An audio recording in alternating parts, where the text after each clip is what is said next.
Private school better क्यों है government school से। इंग्लिश एक सबसे ज़्यादा बोले जाने वाली लैंग्वेज नहीं है, उसके बाद भी इंग्लिश एक लैंग्वेज की बजाय एक क्लास बन गया है इंडिया में। इंडिया का जो करंट एजुकेशन सिस्टम है वो इतना अच्छा ही है, तो जो भी सेलिब्रिटी हैं, जो भी पॉलिटिशियन हैं, वो अपने बच्चों को पढ़ाई के लिए बाहर क्यों भेजते हैं।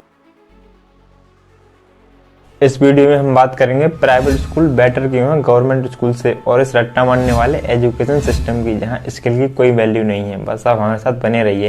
अगर आप मुझे नहीं जानते तो मेरा नाम है विपिन ठाकुर, और अगर आप इस चैनल पर नए हो तो प्लीज़ चैनल को सब्सक्राइब कर लें। लोग गवर्नमेंट स्कूलों में अपने बच्चों को पढ़ने के लिए तब भेजते हैं जब उनके पास प्राइवेट स्कूलों में देने के लिए फीस नहीं होती, क्योंकि गवर्नमेंट स्कूलों ने रिजल्ट नहीं दिए। मतलब वहाँ से ऐसे स्टूडेंट नहीं निकले जो प्राइवेट स्कूलों में पढ़ रहे बच्चों से ज़्यादा होशियार हों।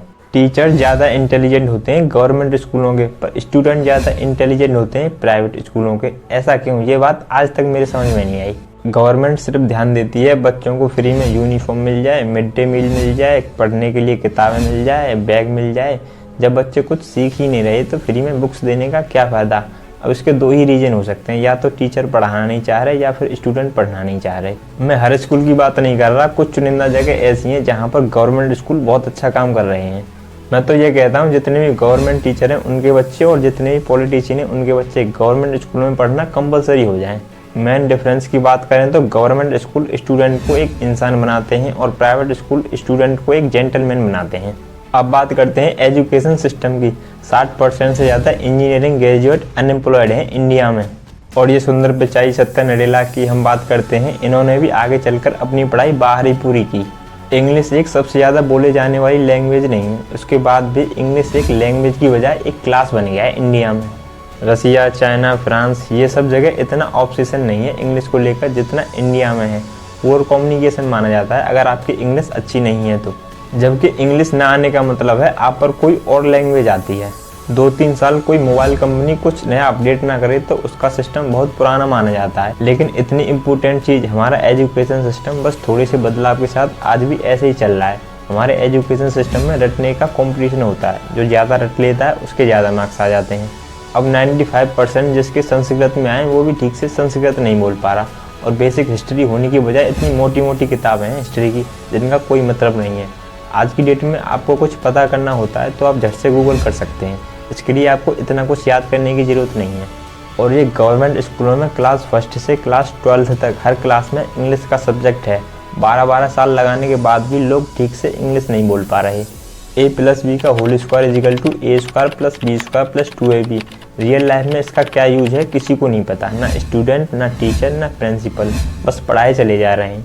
हो सकता है इसका कोई मतलब हो, लेकिन आप ट्राई कर लेना, किसी को नहीं पता होगा। अगर आपने 2ab की जगह 3ab बोल दिया तो 4 लोग हंसने वाले ज़रूर मिल जाएंगे आपको। और जिन बच्चों के बहुत ज़्यादा मार्क्स आते हैं, जो वो छुपा छुपा के लिखते हैं एग्जाम में, आप देखेंगे जब वो रियल लाइफ में जाएंगे तो ज़्यादातर कम्बल करेंगे। हर किसी को सेम सिलेबस, सेम चीज़ सिखाई जा रही है बिना उसकी कैपेबिलिटी को जाने, और क्रिएटिविटी का तो दूर दूर तक कोई मतलब नहीं है। अब आप एक लाइन में शेर, चीता, सांप, गाय, इनको खड़ा कर दोगे और इनसे कहोगे कि पेड़ पर चढ़ो, तो इनको तो पूरी ज़िंदगी यही लगेगा कि वो तो किसी काबिल ही नहीं है। हमारे एजुकेशन सिस्टम में तो ज़्यादा ऑप्शन भी नहीं है। सबसे ऊपर साइंस, फिर कॉमर्स, और सबसे नीचे नंबर आता है कहीं आर्ट्स का। आर्ट्स लेने वाले को तो लोग ऐसे देखते हैं जैसे ये किसी लायक ही नहीं है। और बचपन से ही आपकी ट्रेनिंग शुरू हो जाती है। माँ बाप, भाई बहन, पड़ोसी, रिलेटिव सब समझाते हैं अगर तुम्हारे मार्क्स अच्छे नहीं आए, जॉब नहीं लगी तो तुम्हारी ज़िंदगी बेकार। और लाइफ की क्रिएटिविटी को आप रखते हो साइड में, और अच्छे मार्क्स, अच्छी जॉब पाना आपका सपना बन जाता है। अब अगर ये सपना पूरा हो जाता है तो बहुत बढ़िया, दूसरों को जेलस फील कराओगे, दूसरों को नीचा दिखाओगे। और इस छोटी सी उम्र में अगर आपका सपना टूट जाता है तो आप सेल्फ डाउट में आ जाओगे। जितना बाहर वाले आपको नीचा नहीं समझेंगे, जितना आप खुद की नज़रों में गिर जाओगे। आप किसी भी 4-5 सक्सेसफुल आदमियों के बारे में सोच के देखिए जिन्हें आप सक्सेसफुल मानते हो या जिनकी तरह लाइफ जीना चाहते हो। मैं ये कह सकता हूँ कि वो इस एजुकेशन सिस्टम की वजह से तो सक्सेसफुल नहीं हुए, चाहे वो जो भी हों। अक्षय कुमार, विराट कोहली, नरेंद्र मोदी, गौतम अडानी, धीरूभाई अंबानी, ये सब हमारे इस करंट एजुकेशन सिस्टम के ट्रैप में फंसे ही नहीं। इन्होंने खुद सीखा, खुद एजुकेट हुए, खुद आगे बढ़े। अब किसी कंपनी के CEO को ये कहा जाए कि आप अपनी कंपनी के सभी डिपार्टमेंट में इंटरव्यू दीजिए, तो कोई गारंटी नहीं है कि वो सारे डिपार्टमेंट के इंटरव्यू निकाले। हो सकता है वो आधे से ज़्यादा डिपार्टमेंट के लिए क्वालिफाई ही ना करे, लेकिन वो पूरी कंपनी चला सकता है। तो ये जो एक स्किल है, इसके बारे में बात क्यों नहीं होती। लोग अपनी 25% से ज़्यादा ज़िंदगी इस करंट एजुकेशन सिस्टम में लगा देते हैं ताकि अपने से कम पढ़े लिखे आदमी की कंपनी में काम कर सकें, उसके सपने पूरे कर सकें। इंडिया का जो करंट एजुकेशन सिस्टम है वो इतना अच्छा ही है, तो जो भी सेलिब्रिटी हैं, जो भी पॉलिटिशियन हैं, वो अपने बच्चों को पढ़ाई के लिए बाहर क्यों भेजते हैं। हमारे यहाँ अगर कोई चपरासी की वैकेंसी निकलती है तो ग्रेजुएट से लेके पोस्ट ग्रेजुएट तक सब अप्लाई करते हैं। मैं IAS IPS की बात नहीं कर रहा, वो तो एक पैशन होता है। कुछ लोग 5-5 6-6 साल से तैयारी कर रहे हैं कि कोई भी गवर्नमेंट जॉब मिल जाए। उनसे पूछोगे क्यों इतने टाइम से लगे हुए हो, तो एक ही बात बोलेंगे कि जॉब सिक्योर है, ज़्यादा काम नहीं करना पड़ता। काम ज़्यादा नहीं करना पड़ता, इस लाइन की वजह से आज तक हमारा देश एक सुपर पावर नहीं बन पाया।